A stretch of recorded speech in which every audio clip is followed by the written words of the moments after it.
السلام عليكم ورحمة الله وبركاته. الحمد لله الخالق الوجود من العدم وجاعل النور من الظلم ومخرج الصدر من الألم ومنجي التوبة على الندم، ونصلي على رسوله الأكرم بشر بالأشم والنور الأتم الكتاب المحكم، وصلى الله عليه وسلم على أتباعه من خير الأمم الذين بارك الله بهم كافة الناس العرب منهم والعجم. أما بعد، فإن خير الحديث كتاب الله، وخير الحديث حديث محمد صلى الله عليه وسلم، وشر الأمور محدثاتها وكل محدثة بدعة وكل بدعة ضلالة وكل ضلالة في النار. اللهم صل على محمد وعلى آل محمد كما صليت على إبراهيم وعلى آل إبراهيم، وبارك على محمد وعلى آل محمد كما باركت على إبراهيم وعلى آل إبراهيم في العالمين إنك حميد مجيد. أعوذ بالله من الشيطان الرجيم. بسم الله الرحمن الرحيم. يا أيها الذين آمنوا اتقوا الله حق تقاته ولا تموتن إلا وأنتم مسلمون. رب اشرح لي صدري ويسر لي أمري واحلل عقدة من لساني يفقهوا قولي. إن أريد إلا الإصلاح ما استطعت وما توفيقي إلا بالله عليه توكلت وإليه أنيب. സ്നേഹം നിറഞ്ഞ സത്യവിശ്വാസികളെ സത്യവിശ്വാസിനികളെ, അല്ലാഹുവിന്റെ വിധിവിലക്കുകൾ ജീവിതത്തിന്റെ എല്ലാ വശങ്ങളിലും സൂക്ഷിക്കേണ്ട പ്രകാരം സൂക്ഷിക്കണമെന്നും അവന്റെ കൽപ്പനാ നിർദ്ദേശങ്ങൾ പാലിച്ചുകൊണ്ട് ജീവിതം ചിട്ടപ്പെടുത്താൻ പരമാവധി പരിശ്രമിക്കണമെന്നും എന്നോടെന്ന പോലെ നിങ്ങൾ ഓരോരുത്തരെയും ഉണർത്തുകയാണ്, വസീയത്ത് ചെയ്യുകയാണ്. അല്ലാഹു സുബ്ഹാനഹു വ തആല തഖ്വയോടുകൂടി ജീവിക്കുവാനും മുത്തഖീങ്ങളായി മരിക്കുവാനും നാം ഏവരെയും അനുഗ്രഹിക്കുമാറാവട്ടെ. 29 ദിനരാത്രങ്ങൾ നീണ്ടുനിന്ന വ്രതശുദ്ധിയുടെ രാപ്പകലുകൾക്ക് വിരാമമിട്ട് മുസ്ലിം കേരളം ഇന്ന് ഈദുൽ ഫിത്ർ ആഘോഷിക്കുകയാണ്. എനിക്കേറെ പ്രിയപ്പെട്ട പാറാലുകായ എൻ്റെ നാട്ടുകാർ, സ്നേഹം നിറഞ്ഞ കൂടപ്പിറപ്പുകൾ, ഉറ്റമിത്രങ്ങൾ, എല്ലാവർക്കും ഹൃദയത്തിന്റെ അടിത്തട്ടിൽ നിന്ന് പെരുന്നാൾ സന്തോഷം നേരുകയാണ്. അല്ലാഹു അക്ബർ, അല്ലാഹു അക്ബർ, അല്ലാഹു അക്ബർ, ലാ ഇലാഹ ഇല്ലല്ലാഹു, അല്ലാഹു അക്ബർ, അല്ലാഹു അക്ബർ വലില്ലാഹിൽ ഹംദ്. നമ്മൾ ഈ ചൊല്ലിക്കൊണ്ടിരിക്കുന്ന തക്ബീർ കേവലം ഒരു മന്ത്രധ്വനിയല്ല, ഏതെങ്കിലും അർത്ഥത്തിലുള്ള ഒരു മുദ്രാവാക്യവുമല്ല. അത് ഒരു വിശ്വാസിയുടെ നിലപാട് പ്രഖ്യാപനമാണ്. ശേഷിക്കുന്ന നമ്മുടെ ജീവിതത്തിൽ അല്ലാഹു അക്ബർ ആയിരിക്കും നമ്മുടെ നിലപാട് എന്ന് ഓരോ വിശ്വാസിയും ഈദ് മുസല്ലയിൽ നിന്നും അതുപോലെ തന്നെ നമസ്കാരത്തിനുമൊക്കെ നിരന്തരം ആവർത്തിച്ചു കൊണ്ടിരിക്കുന്ന തക്ബീർ ധ്വനികൾ അതാണ് നമ്മളോട് ആവശ്യപ്പെടുന്നത്.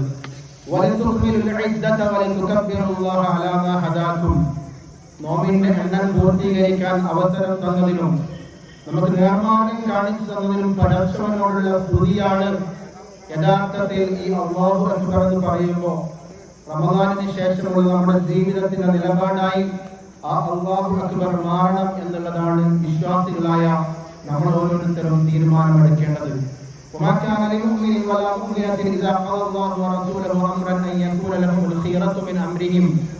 ഒരു വിശ്വാസിക്കും ഒരു വിശ്വാസിനിക്കും അല്ലാഹു ഒരു കാര്യത്തിൽ വിധി പറഞ്ഞാൽ മറ്റൊരു ചോയ്സ് അവിടെ മുന്നിലില്ല. അതായത് നമ്മുടെ ജീവിതത്തിൽ നമ്മളൊരു കാര്യം തീരുമാനിക്കുമ്പോൾ നമ്മുടെ ആഗ്രഹം, നമ്മുടെ ഇച്ഛ ഒരു ഭാഗത്തും അള്ളാഹുവിന്റെ കൽപ്പന മറുഭാഗത്തും ഉണ്ടാകുമ്പോൾ ആ ഇച്ഛയെ അവഗണിച്ചുകൊണ്ട് അള്ളാഹുവിന്റെ കൽപ്പനകൾക്ക് മുൻഗണന കൊടുത്ത് ഞാൻ മുന്നോട്ട് പോകും എന്നുള്ള നിശ്ചയദാർഢ്യത്തോടെയുള്ള നോമ്പുകാരന്റെ പ്രഖ്യാപനമാണ് ഈദ് മുസല്ലയിൽ നമ്മൾ നിർവഹിച്ചുകൊണ്ടിരിക്കുന്ന ഈ തക്ബീറുകൾ. അതുകൊണ്ട് നമ്മുടെ ഈ തക്ബീറിന് അർത്ഥമുണ്ടാവണം. അത് കൃത്യമായി ശേഷിക്കുന്ന ജീവിതത്തിൽ റമദാനിന് ശേഷം വരാനിരിക്കുന്ന നമ്മുടെ ജീവിതത്തിൽ ജീവിത നിലപാടായിട്ട് അല്ലാഹു അക്ബർ കൂടെ ഉണ്ടാവണം. അതാണ് ഈദ് മുസല്ലയിൽ നമ്മൾ ഇറങ്ങിപ്പോകുമ്പോൾ നമ്മുടെ മനസ്സിലുണ്ടാവേണ്ടുന്ന ഏറ്റവും പ്രധാനപ്പെട്ട ഒരു പോയിന്റ്. അല്ലാഹു പറയാണ്, അല്ലാഹു സുബ്ഹാനഹു വ തആല നമ്മളോട് പറയാണ്, നമുക്ക് നൽകുന്ന ഓഫറാണ്. നിങ്ങൾ നോമ്പിലൂടെ നേടിയെടുത്ത തഖ്വ ജീവിതത്തിലൂടെ മുന്നോട്ട് കൊണ്ടുപോകാൻ തയ്യാറാണെങ്കിൽ നിങ്ങൾ അള്ളാഹുവിനെ സൂക്ഷിച്ച് ജീവിതം മുന്നോട്ട് നയിക്കുകയാണെങ്കിൽ നിങ്ങളുടെ ഏത് പ്രതിസന്ധി ഘട്ടങ്ങളിലും പ്രയാസ ഘട്ടങ്ങളിലും ഒരു എക്സിറ്റ് പോയിന്റ്, രക്ഷപ്പെടാനുള്ള ഒരു മാർഗം അള്ളാഹു കാണിച്ചു തരും. പോയത്തമില്ല, ആരെങ്കിലും അള്ളാഹുവിനെ തഖ്വ ചെയ്തുകൊണ്ട് ജീവിക്കുകയാണെങ്കിൽ അവന്റെ ഏത് പ്രയാസകരമായ കാര്യങ്ങളെയും അള്ളാഹു സുബ്ഹാനഹു വ തആല നമ്മൾ പ്രതീക്ഷിക്കാത്ത രീതിയിൽ അത് എളുപ്പമാക്കി തരും എന്നും കൂടി അള്ളാഹു സുബ്ഹാനഹു വ തആല നമുക്ക് ഓഫർ തരികയാണ്. അതല്ലാതെ കഴിഞ്ഞ കാലത്തെ ജീവിതം പോലെ വീണ്ടും തിന്മയിലേക്കുള്ള ഒരു മടങ്ങിച്ചെല്ലൽ, തിരിച്ചുപോക്കാണ് നമ്മൾ ഉദ്ദേശിക്കുന്നതെങ്കിൽ അള്ളാഹുവിനെ ആരാണോ മറന്നു പോകുന്നത് അവൻ അള്ളാഹു സുബ്ഹാനഹു വ തആല ഇടുങ്ങിയ ജീവിതമാണ് ബാക്കി വെക്കുന്നത് എന്ന് കൂടി പരിശുദ്ധ ഖുർആൻ നമുക്ക് പറഞ്ഞു തരുന്നുണ്ട്. റമദാനിൽ നമ്മൾ നേടിയെടുത്ത നന്മകൾ നിലനിർത്തി മുന്നോട്ട് കൊണ്ടുപോകാൻ കഴിയുക എന്നുള്ളതാണ് റമദാനിനെ യാത്രയാക്കുമ്പോൾ നമ്മൾ എടുക്കേണ്ട ദൃഢമായിട്ടുള്ള ഒരു തീരുമാനം. ഒരുപാട് കർമ്മങ്ങൾ നമ്മൾ അനുഷ്ഠിച്ചു, പരിശുദ്ധ ഖുർആൻ പാരായണം ചെയ്തു, പഠിച്ചു, അതിന്റെ അർത്ഥങ്ങളുടെ ആഴങ്ങളിലേക്ക് നമ്മൾ സഞ്ചരിച്ചു, ജമാഅത്ത് നമസ്കാരം കൃത്യമായി നമ്മൾ നിർവഹിച്ചു, റവാത്തീബ് സുന്നത്തുകൾ നമ്മൾ ശീലമാക്കി, സലാത്തു തറാവീഹ് ദീർഘനേരം നമ്മൾ നമസ്കരിച്ചു, ഖിയാമുൽ ലൈൽ ഉറക്കമണിച്ച് അതിന്റെ ഭാഗമായി നമ്മൾ മാറി, സ്വതക്കകൾ സക്കാത്ത് നിർബന്ധമായിട്ടുള്ള ദാനം നമ്മൾ നൽകി.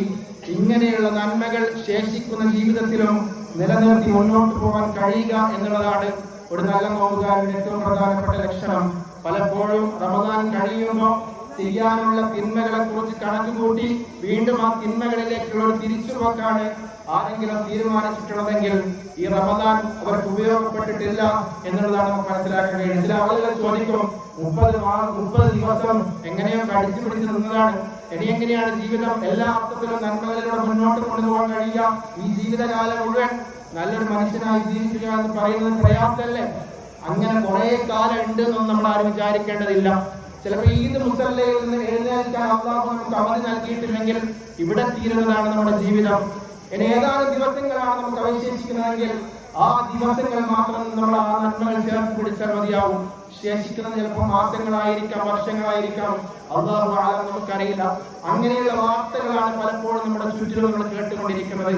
ഈ 2025 ജനുവരിയിൽ നമ്മുടെ പാറാലുമായി ബന്ധമുള്ള പാനൂരിൽ സ്ഥിരതാമസമാക്കിയ ഒരു സഹോദരൻ, അദ്ദേഹം സുബഹി നമസ്കരിച്ച് എറണാകുളത്തുള്ള ഫ്ലാറ്റിൽ കിടന്നുറങ്ങി, പിന്നീട് എഴുന്നേറ്റില്ല. വലിയ പ്രായമൊന്നുമില്ല, അവിടെ പ്രായമൊന്നും മരണത്തിന് മുന്നിൽ വിളങ്ങുതടിയല്ല എന്ന് അറിയണം. നമുക്കറിയാലോ, കഴിഞ്ഞ ദിവസം നമ്മൾ കേട്ട വാർത്ത, നമുക്കൊക്കെ സുപരിചിതരായിട്ടുള്ള 2 മാതാപിതാക്കൾ, അവർക്കേറെ പ്രിയപ്പെട്ട ഒരു പൊന്നുമോൻ, നമ്മുടെ ഈ അടുത്ത് സ്ഥാപനം നടക്കുന്ന പച്ചക്കറി കട നടത്തുന്ന ആ സഹോദരങ്ങളുടെ മകൻ, നമുക്കറിയാം ഫിറ്റ്നസിൽ എല്ലാ അർത്ഥത്തിലും കഴിവ് തെളിയിച്ചത് കൊണ്ടാണ് നേരെ പോലെയുള്ള ഇടങ്ങളിൽ അദ്ദേഹത്തിന് ജോലി ലഭിക്കുന്നത്. അവിടെ ട്രെയിനിങ്ങിനിടെ കുഴഞ്ഞു വീണ് എന്ന് പറയുമ്പോൾ എനിക്ക് ആരോഗ്യമുണ്ട്, എന്റെ ടെസ്റ്റിൽ കുഴപ്പമൊന്നുമില്ല എന്ന് സമാധാനിക്കുന്ന നമ്മൾ ഓരോരുത്തരും നമ്മുടെ ആയുസിനെ കുറിച്ച് എന്താണ് ചിന്തിച്ചു കൊണ്ടിരിക്കുന്നത് എന്നുള്ളൊരു ചോദ്യം നമ്മൾ സ്വന്തത്തോടെ തന്നെ ചോദിക്കണം. അല്ലാഹു പറയാം, ഇന്നഹു യറൂനഹു ബഈദ, അവര് ചിന്തിക്കുന്നത് എന്നോ സംഭവിക്കാനുള്ള ഒരു കാര്യമായിട്ടാണ്. പക്ഷെ പടച്ചോൻ പറയാണ്, വലറാഹു ഖരീബ, വളരെ സമീപസ്ഥമായിട്ടാണ് അവരുടെ മരണത്തെ ഞാൻ നോക്കിക്കാണുന്നത് എന്ന് അല്ലാഹു പറയുമ്പോൾ നമ്മുടെ ജീവിതത്തെ നന്മയിൽ നിലനിർത്തി മുന്നോട്ട് പോവുകയാണെങ്കിൽ നമ്മുടെ ആഖിബത്ത് നന്നായി സ്വർഗ്ഗപ്രവേശനം സാധ്യമാകുന്ന അല്ലാഹുവിന്റെ നല്ല അടിമകളുടെ കൂട്ടത്തിൽ ഉൾപ്പെടാൻ നമുക്ക് കഴിയും. ഒരുവന്റെ അവധി വന്നെത്തിയാൽ അല്പം പോലും പിന്തിക്കുകയില്ല എന്നുള്ളത് അല്ലാഹുവിന്റെ വാക്കാണ്. അപ്പൊ നമ്മുടെ എന്തുകൊണ്ട് ഈ മുസല്ലയിൽ ഇരിക്കുന്നു എന്ന് ചോദിച്ചാൽ നമ്മുടെ അവധി എത്തിയിട്ടില്ല എന്നുള്ള ഒറ്റ കാരണം കൊണ്ടാണ് നമ്മളിവിടെ ഇരിക്കുന്നത് എന്ന് നമുക്ക് തിരിച്ചറിയണം. യഥാർത്ഥത്തിൽ ശേഷിക്കുന്ന ജീവിതത്തിൽ തിന്മയിലേക്കുള്ള മടങ്ങിപ്പോക്കിനെ കുറിച്ച് ഗൗരവത്തിൽ നമ്മൾ ആലോചിക്കണം. പ്രവാചകൻ തിരുമേനി സല്ലല്ലാഹു അലൈഹി വസല്ലം നമ്മളെ പഠിപ്പിക്കുന്നത്, ഇന്നൽ മുഅ്മിൻ, തീർച്ചയായും ഒരു വിശ്വാസി, യറാദുനുബഹു, അവൻ തെറ്റിനെ കാണുന്നത് എങ്ങനെയാണ്? അവൻ തെറ്റിനെ കാണുന്നത് അന്നഹു ഖായിദുൻ തഹ്ത ജബലിൻ യഖാഫു അൻ യഖഅ അലൈഹി, ഒരു വലിയ പർവ്വതത്തിന്റെ മുന്നിൽ അവൻ നിൽക്കുകയാണ്. ആ പർവ്വതത്തെയാണ് അവൻ തെറ്റായിട്ട് കാണുന്നത്. അത് തന്റെ മേലേക്ക് മറിഞ്ഞു പോകുമോ എന്ന് പേടിക്കുന്ന ഒരാൾ എത്രത്തോളം ബേജാറിലാണോ ഉണ്ടാവുക, അതുപോലെയാണ് ഒരു വിശ്വാസി തെറ്റിൽ നോക്കി കാണുക. എന്നാൽ ഒരു ദുർമാർഗിയായിട്ടുള്ള മനുഷ്യൻ, ഒരു ദുർമാർഗിയായിട്ടുള്ള മനുഷ്യൻ തെറ്റിനെ കാണുക മൂക്കിന്റെ തുമ്പത്ത് കൂടി പാഞ്ഞു പോകുന്ന, പാറിപ്പോകുന്ന ഒരു ഈച്ച എത്ര ലാഘവത്തോട് കൂടിയിട്ടാണ് നമ്മൾ നോക്കുക. അതുപോലെയാണ് ഒരു ദുർമാർഗിയായ മനുഷ്യൻ തെറ്റിനെ കാണുക. അപ്പൊ നമ്മൾ നമ്മുടെ ജീവിതത്തിലെ തെറ്റിലേക്ക് തിരിച്ചു പോകുമ്പോൾ നമ്മൾ മുഅ്മിനാണോ ദുർമാർഗിയാണോ എന്ന് സ്വന്തത്തോട് തന്നെ നമ്മൾ ചോദിക്കണം. റമദാനിന് ശേഷമുള്ള ജീവിതത്തിൽ നമുക്കറിയാം, നമ്മൾ ഈ പെരുന്നാൾ ആഘോഷിക്കുമ്പോൾ ചിലരെ ഓർക്കാതെ, ചിലരെ ചേർത്ത് പിടിക്കാതെ, അവരുടെ ഐക്യപ്പെട്ടുകൊണ്ടല്ലാതെ നമുക്ക് ഈ പെരുന്നാൾ സാധ്യമല്ല. അതുകൊണ്ട് പലസ്തീനിലെ പീഡനങ്ങൾ അനുഭവിക്കുന്ന നമുക്ക് വേണ്ടി, നമ്മുടെ ഖുദ്സിന് വേണ്ടി പോരാടിക്കൊണ്ടിരിക്കുന്ന നമ്മുടെ പ്രിയപ്പെട്ട സഹോദരങ്ങളാണ്. നമ്മുടെ ഇന്നത്തെ തീന്മേശകളിൽ ഒരുപാട് വിഭവങ്ങൾ ഉണ്ടാകും, 4-5 വിഭവങ്ങൾ ഉണ്ടാവും. അപ്പോൾ നമ്മൾ അവരെ കുറിച്ച് ഓർക്കണം. പഴയ ചോറ്റുപാത്രങ്ങളുമായി ബിൽഡിങ്ങുകളുടെ അവശിഷ്ടങ്ങളിലൂടെ ഒരു വറ്റിന് വേണ്ടി ഇങ്ങനെ തേരാപ്പാര നടന്നുകൊണ്ടിരിക്കുന്ന, തെണ്ടി തിരിഞ്ഞുകൊണ്ടിരിക്കുന്ന പാവപ്പെട്ട നമ്മുടെ മക്കളെ കുറിച്ച് നമ്മൾ ഓർക്കണം. അവരെന്ത് തെറ്റാണ് സഹോദരങ്ങളെ ചെയ്തത്? അവർ ചെയ്ത തെറ്റ് ഇസ്രായേൽ അധിനിവേശത്തോട് നോ പറഞ്ഞു എന്നതാണ്. അവർ ചെയ്ത തെറ്റ് നമ്മുടെ ഖിബലയ്ക്ക് വേണ്ടി, ഒന്നാമത്തെ ഖിബലയ്ക്ക് വേണ്ടി പ്രവാചകൻ മദീനയിൽ എത്തിയതിനു ശേഷം 10-17 മാസക്കാലം ഖിബലയായി തിരിഞ്ഞു നമസ്കരിക്കുന്ന ബൈത്തുൽ മഖ്ദിസിനെ മോചിപ്പിക്കാൻ വേണ്ടി അവർ പണിയെടുത്തത് കൊണ്ടാണ് അവർ ഈ പ്രയാസം അനുഭവിച്ചുകൊണ്ടിരിക്കുന്നത്. നമ്മുടെ പ്രവാചകന്റെ പാദസ്പർശമേറ്റ അനുഗ്രഹീതമായ മണ്ണിനെ മോചിപ്പിക്കാനുള്ള പരിശ്രമത്തിന്റെ ഭാഗമായിട്ടാണ് അവരിങ്ങനെ പീഡനങ്ങൾ അനുഭവിച്ചുകൊണ്ടിരിക്കുന്നത്. നമ്മൾ മനസ്സിലാക്കണം, ഏകദേശം 1.5 വർഷക്കാലമായി 70,000-ത്തിലധികം ആളുകൾ ഷഹീദായി. അതുപോലെ തന്നെ 2 ലക്ഷത്തിലധികം ആളുകൾ ഒരിക്കലും തിരിച്ചു വരാൻ കഴിയാത്ത വിധം മരിച്ചതിന് സമാനമായ രീതിയിൽ, അങ്ങനെ വരാത്ത രീതിയിൽ പ്രയാസങ്ങൾ അനുഭവിച്ച് ജീവിതം മുന്നോട്ട് നയിക്കുകയാണ്. നമുക്കറിയാം, 22 ലക്ഷം ജനങ്ങളുള്ള ആ ഭൂപ്രദേശത്ത് 20 ലക്ഷത്തോളം ആളുകൾ ഭവനരഹിതരായി എന്നാണ് അവിടുത്തെ കണക്കുകൾ പറയുന്നത്. ഇതൊക്കെ എന്തിനാണ് അവർ നഷ്ടപ്പെടുത്തിയത്? നമുക്കറിയാം, നമ്മുടെ 3 ഖിബലകളിൽ ഒന്നായ ബൈത്തുൽ മഖ്ദിസിന്റെ മോചനം എന്ന് പറയുന്നത് ആഗോള മുസ്ലിങ്ങൾ, 200 കോടിയോളം വരുന്ന ആഗോള മുസ്ലിങ്ങളുടെ ഉത്തരവാദിത്തമാണ്. ഏതെങ്കിലും ഒരു വിഭാഗം അത് നിർവഹിച്ചിട്ടില്ല എങ്കിൽ ഈ ലോകത്തുള്ള 200 കോടി മുസ്ലിമീങ്ങളും കുറ്റക്കാരാകുന്ന രീതിയിൽ ഫർദ് കിഫായായുള്ള സംഗതിയാണ്. അപ്പൊ നമ്മളെ കുറ്റവിമുക്തരാക്കാൻ വേണ്ടി കൂടിയാണ് ആ പാവപ്പെട്ട ഫലസ്തീനികൾ ഇങ്ങനെ പീഡനം അനുഭവിച്ച് ഖുദ്സിന്റെ മോചനത്തിന് വേണ്ടി പ്രയാസപ്പെട്ട് പരിശ്രമിച്ച് എല്ലാം തിരിച്ച് മുന്നോട്ട് പോയിക്കൊണ്ടിരിക്കുന്നത് എന്നുള്ള യാഥാർത്ഥ്യം നമ്മൾ തിരിച്ചറിയണം. കേവലം അവർക്ക് വേണ്ടി പ്രാർത്ഥിക്കുക എന്നതിനപ്പുറം മനമൊരുങ്ങി അവരുടെ മനസ്സിനോട് ചേർന്ന് നിന്ന് ഈ സംഭവ വികാസങ്ങളെല്ലാം മനസ്സിൽ കൊണ്ടുവന്ന് പടച്ചവനോട് ഏറ്റു പറഞ്ഞുകൊണ്ടാവണം നമ്മുടെ പെരുന്നാൾ ആഘോഷം എന്ന് കൂടി സൂചിപ്പിക്കുകയാണ്. നമുക്കറിയാം, ഉത്തരേന്ത്യയിൽ ഇസ്രായേലിന് സമാനമായിട്ടുള്ള, ഇസ്രായേലിന്റെ ചങ്ങാതിമാർ ഇന്ത്യ ഭരിക്കുന്ന കാലത്ത് എല്ലാ അർത്ഥത്തിലും പ്രയാസകരമായ സാഹചര്യമാണ് ഉത്തരേന്ത്യയിലൊക്കെ പ്രത്യേകിച്ച് നമ്മൾ കാണാൻ. നമ്മളിങ്ങനെ ഇവിടെ ഈദ് മുസല്ലയിൽ വന്നിരിക്കുന്നുണ്ടല്ലോ. നിങ്ങൾ ആലോചിച്ച് നോക്കൂ, ഉത്തരേന്ത്യയിൽ റോഡിൽ നിന്ന് നമസ്കരിക്കാനുള്ള സാഹചര്യം പോലും ഇന്നില്ല. അങ്ങനെ ആരെങ്കിലും നമസ്കരിച്ചാൽ, ആരാധന നിർവഹിച്ചാൽ അവരുടെ പാസ്പോർട്ട് കണ്ടുകെട്ടും, അവരുടെ ലൈസൻസ് റദ്ദാക്കും. ഇങ്ങനെയുള്ള വലിയ വലിയ പ്രയാസങ്ങൾ സൃഷ്ടിക്കുന്ന രീതിയിലുള്ള നടപടികൾ സ്വീകരിച്ചുകൊണ്ടാണ് അവർ മുന്നോട്ട് പോയിക്കൊണ്ടിരിക്കുന്നത്. ഹോളിയുടെ മറവിൽ നടന്ന അക്രമങ്ങളെ നമ്മൾ കണ്ടതാണ്. ആൾക്കൂട്ട കൊലപാതകങ്ങൾ അധികരിച്ചുകൊണ്ടിരിക്കുന്ന സാഹചര്യമുണ്ട്. നമുക്കറിയാം, നമ്മുടെ പൂർവികർ അല്ലാഹുവിന്റെ മാർഗത്തിൽ വജ്ഹ ആഗ്രഹിച്ചുകൊണ്ട് വഖഫ് ചെയ്ത ഭൂമികൾ പിടിച്ചെടുക്കാനുള്ള അത്തരത്തിലുള്ള നിയമങ്ങൾ കൊണ്ടുവന്നിരിക്കുന്ന സാഹചര്യത്തിലാണ് നമ്മൾ ജീവിച്ചുകൊണ്ടിരിക്കുന്നത്. ഒരു ആശ്വാസകരമായുള്ള സംഗതി, മുസ്ലിം പേഴ്സണൽ ഗുഡ് ബോർഡ് തീരുമാനിച്ചു സംഘടിതമായി ഇതിനെതിരെ പ്രതികരിക്കണം. കേവലമായി ACM റൂമിൽ ഇരുന്നുകൊണ്ട് പ്രമേയം പാസാക്കിയത് കൊണ്ടോ പ്രതിഷേധ പ്രസ്താവനകൾ ഇറക്കിയത് കൊണ്ടോ കാര്യമില്ല. തെരുവുകളിൽ ഇറങ്ങണം. അതാണ് ഏറ്റവും വലിയ പ്ലാറ്റ്ഫോം. അല്ലാതെ ഏതെങ്കിലും അർത്ഥത്തിൽ പ്രയാസം അനുഭവിച്ച് ഇരയുടെ വീട്ടിൽ പോയി സമാധാനിപ്പിച്ചത് കൊണ്ടോ അല്ലെങ്കിൽ കൊല്ലപ്പെട്ട ആളുകൾക്ക് വീടെടുത്തതുകൊണ്ടോ ഒന്നും ഒരു കാര്യമില്ല. മുസ്ലിം ന്യൂനപക്ഷത്തിന്റെ പ്രശ്നം അത് അഡ്രസ് ചെയ്യേണ്ടത് തെരുവുകളിലൂടെയാണ്. എല്ലാ അർത്ഥത്തിലും തിരിച്ചു പിടിക്കാനുള്ള ആത്മാർത്ഥമായ പരിശ്രമം നമ്മുടെ ഭാഗത്ത് ഉണ്ടാവണം എന്നുള്ള നിശ്ചയദാർഢ്യത്തോടുകൂടി ജന്തർ മന്ദിറിലൊക്കെ ശക്തമായ പ്രതിഷേധ പരിപാടികൾ നടന്നുകൊണ്ടിരിക്കുകയാണ്. സൂചിപ്പിക്കാനുള്ളത്, ഇൻഷാ അല്ലാഹ് നമ്മുടെ പ്രയാസങ്ങളൊക്കെ മാറും.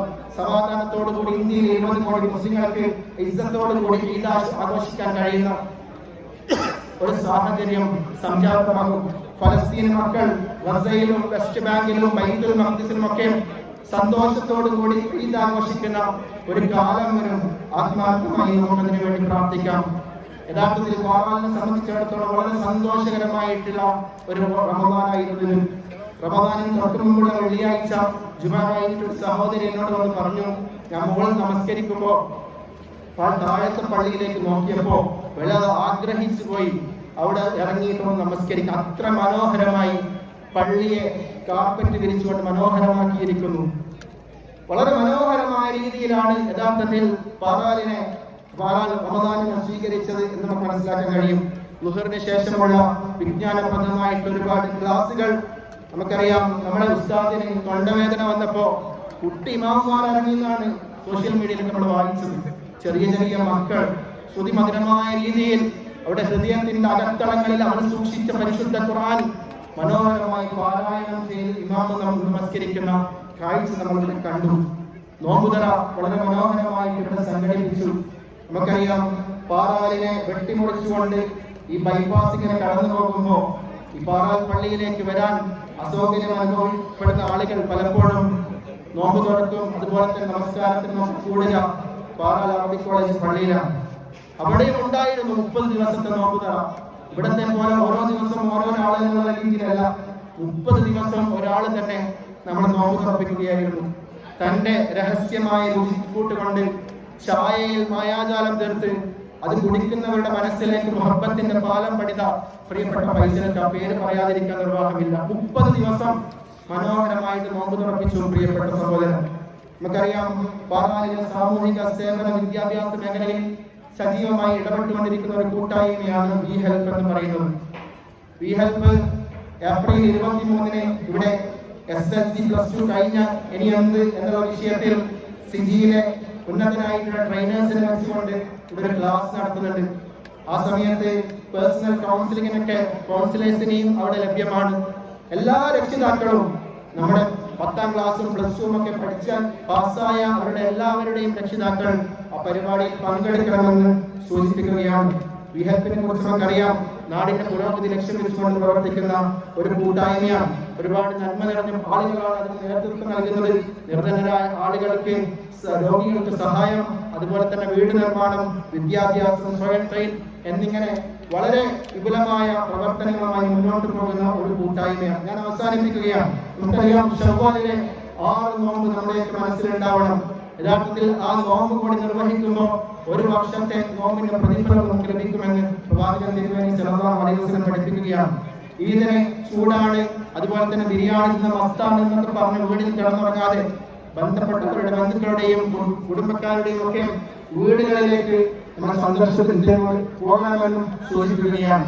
അതുപോലെ തന്നെ പിണക്കങ്ങളുള്ളവർ, ഏതെങ്കിലും അർത്ഥത്തിൽ മറ്റുള്ളവരുമായി ഏതെങ്കിലും ചർച്ചകളുള്ളവർ, അവരുമായി ബന്ധപ്പെട്ട് എല്ലാ പിണക്കങ്ങളും തീർക്കാനും ഇത്തരം സന്ദർഭം ഉപയോഗപ്പെടുത്തണമെന്ന് സൂചിപ്പിക്കുകയാണ്. അല്ലാഹു സുബ്ഹാനഹു വ തആല നമ്മുടെ ഈ ഒരുമിച്ച് കൂട്ടൽ ഒരു സ്വാലിഹായ കർമ്മമായി സ്വീകരിക്കുമാറാവട്ടെ. ഈ ഖബർസ്ഥാനിൽ അന്ത്യവിശ്രമം കൊള്ളുന്ന പ്രിയപ്പെട്ട നമ്മുടെ മാതാപിതാക്കളുണ്ട്, സ്നേഹനിധികളായ മക്കളുണ്ട്, ഭാര്യമാരുണ്ട്, ഭർത്താക്കന്മാരുണ്ട്. അല്ലാഹു സുബ്ഹാനഹു വ തആല അവർക്കെല്ലാവർക്കും മഗ്ഫിറത്തും മർഹമത്തും നൽകി അനുഗ്രഹിക്കുമാറാവട്ടെ. പൂർവികരായിട്ടുള്ള നമ്മുടെ പള്ളിക്ക് വേണ്ടി സ്ഥലം വഖഫ് ചെയ്തവർ, പള്ളി നിർമ്മാണത്തിൽ, പള്ളിയുടെ വിഭാഗത്തിലൊക്കെ പങ്കാളികളായിട്ടുള്ളവർ, അല്ലാഹു സുബ്ഹാനഹു വ തആല എല്ലാ പ്രവർത്തനങ്ങൾക്കും ഉന്നതമായ പ്രതിഫലം നൽകി അനുഗ്രഹിക്കുമാറാവട്ടെ. ഭരണകൂട വേട്ട അനുഭവിച്ച് ജയിലിൽ കഴിയുന്ന ഒരുപാട് സഹോദരന്മാരുണ്ട്. അതിനെ സാഹിബിനെ പോലെ, അബു സാഹിബിനെ പോലെ, ജക്കരിയെ പോലെ ഒരുപാട് ആളുകൾ ഭരണകൂട വേട്ട മുസ്ലിം നാമധാരിയായതിന്റെ പേരിൽ വിചാരണ തടവുകാരായി ജയിലുകളിൽ കഴിയുകയാണ്. അല്ലാഹു സുബ്ഹാനഹു വ തആല അവരുടെ മോചനം സാധ്യമാക്കി കൊടുക്കട്ടെ. രോഗികളായിട്ടുള്ള ഒരുപാട് ആളുകൾ, മാരകമായ അസുഖങ്ങൾ കൊണ്ട് പ്രയാസപ്പെടുന്നവർ, ഹൃദയ സംബന്ധമായ രോഗങ്ങൾ കൊണ്ട്, ക്യാൻസർ പോലെയുള്ള മാരകമായ അസുഖങ്ങൾ കൊണ്ട്, കിഡ്നി രോഗങ്ങൾ കൊണ്ട് പ്രയാസപ്പെടുന്ന പ്രിയപ്പെട്ടവർ, അല്ലാഹു സുബ്ഹാനഹു വ തആല അവർക്കൊക്കെ പൂർണ്ണ ശിഫ നൽകി അനുഗ്രഹിക്കുമാറാവട്ടെ. മുതിർന്ന പല സഹോദരങ്ങളും വീടുകളിൽ വിശ്രമത്തിലാണ്. അല്ലാഹു സുബ്ഹാനഹു വ തആല അവർക്ക് ദീർഘായുസ്സും ആഫിയത്തും നൽകി അനുഗ്രഹിക്കുമാറാവട്ടെ. ദീനീയ രംഗത്തും സാമൂഹിക രംഗത്തും പ്രവർത്തിക്കുന്ന ഒരുപാട് സഹോദരന്മാരുണ്ട്. അല്ലാഹു സുബ്ഹാനഹു വ തആല എല്ലാ പ്രവർത്തനങ്ങളും ഉന്നതമായ പ്രതിഫലം നൽകി അനുഗ്രഹിക്കുമാറാവട്ടെ. നമ്മുടെ യുവാക്കൾ, നമ്മുടെ മക്കൾ സാമൂഹികമായി വഴിതെറ്റിപ്പോകുന്ന ഒരു സാഹചര്യത്തിലാണ് ജീവിച്ചുകൊണ്ടിരിക്കുന്നത്. ലഹരിയാണ് അവർക്ക് ചുറ്റും ഇങ്ങനെ വട്ടമിട്ട് പറന്നുകൊണ്ടിരിക്കുന്നത്. ഇസ്ലാമിക ഇസ്സത്ത് മുറുകെ പിടിക്കുന്ന, നാടിനും സമൂഹത്തിനും ഉപകാരപ്പെടുന്ന നല്ല മക്കളാക്കി, നല്ല യുവാക്കളാക്കി അവർ വളർത്തുമാറാവട്ടെ. കടകൊണ്ട് പ്രയാസപ്പെടുന്ന ഒരുപാട് ആളുകളുണ്ട്. അല്ലാഹു സുബ്ഹാനഹു വ തആല ഒരു റിസ്കിൽ ബർക്കത്ത് നൽകി അനുഗ്രഹിക്കുമാറാവട്ടെ. മക്കളില്ലാതെ പ്രയാസപ്പെടുന്ന ഒരുപാട് ദമ്പതികളുണ്ട്. അല്ലാഹു സുബ്ഹാനഹു വ തആല ഒരു സ്വാലിഹായ സന്താനങ്ങളെ നൽകി അനുഗ്രഹിക്കുമാറാവട്ടെ. വിവാഹപ്രായമെത്തി ആലോചന നടക്കുന്ന പ്രിയപ്പെട്ടവരുണ്ട്, അല്ലാഹു സുബ്ഹാനഹു വ തആല അവർക്ക് സ്വാലിഹായ ഇണകളെ നൽകി അനുഗ്രഹിക്കുമാറാവട്ടെ. അല്ലാഹു നമ്മുടെ ജീവിതത്തിൽ സുഖവും സന്തോഷവും സമാധാനവും നൽകി അനുഗ്രഹിക്കണേ. നമ്മുടെ ജീവിച്ചിരിക്കുന്ന മാതാപിതാക്കൾക്ക് ദീർഘായുസ്സും ആഫിയവും നൽകി അനുഗ്രഹിക്കണം. തമ്പുരാനെ മരണപ്പെട്ടു പോയ നമ്മുടെ മാതാപിതാക്കൾ, ബന്ധുമിത്രാദികൾ, കൂട്ടുകുടുംബാദികൾ, ഉസ്താദുമാർ അവർക്കെല്ലാവർക്കും നീ മഗ്ഫിറത്തും റഹ്മത്തും നൽകി അനുഗ്രഹിക്കണം. തമ്പുരാനെ اللهم اغفر للمؤمنين والمؤمنات والمسلمين والمسلمات والأحياء منهم والأموات إنك مجيب الدعوات يا قاضي الحاجات. اللهم أجرنا من النار، اللهم أجرنا من النار، اللهم أجرنا وأجر والدينا من النار. ربنا اغفر لنا ولإخواننا الذين سبقونا بالإيمان ولا تجعل في قلوبنا غلا للذين آمنوا ربنا إنك رؤوف رحيم. ربنا آتنا في الدنيا حسنة وفي الآخرة حسنة وقنا عذاب النار. ربنا تقبل منا إنك أنت السميع العليم وتب علينا إنك أنت التواب الرحيم واغفر لنا يا غافر المذنبين والحمد لله رب العالمين.